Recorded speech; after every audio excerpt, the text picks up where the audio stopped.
Do you see any parallels between how the lesbian and gay community were treated back then to the debate about trans rights, trans people today?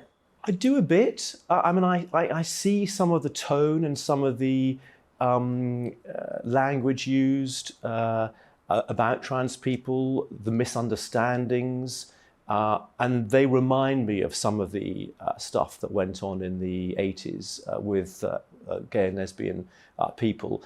Some of the moves that we're seeing now, for example, by the government to kind of try to sort of discourage teachers and schools from discussing these issues or allowing children to discuss them in an open and honest and fair way. And that does worry me, because if anything, trans people are an even more set upon minority than lesbian and gay people were back then. No one would choose to be trans necessarily.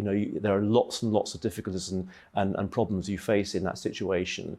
And I just think to have such a lot of anger and prejudice and bile expressed in some of our mainstream media on a daily basis must be really, really tough. And we have a trans godson who was very, very ill as a young girl, and we nearly lost her. And she transitioned in her late teens.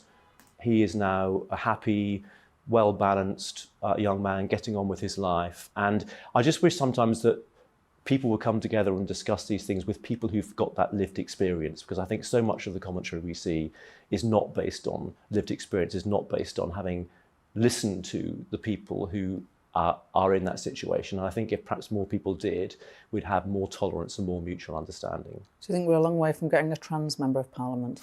I hope not. I hope not. Quite a lot of other liberal democracies have had trans members of parliament. And I hope that that's something that will happen soon. I think the statistics are probably mitigate against it, because we're talking about a really very small proportion of the population, and it's difficult enough, I think, for trans people just to get on with their lives, let alone going through the process of standing for parliament. But I think we've got trans people in local government, and hopefully in my lifetime, and maybe sooner than that, we'll have a trans member of parliament. And I think we'll see what happened when we had a lot of gay and lesbian people coming into parliament in the 1990s, that suddenly the public discourse changed and we live in a completely different world now.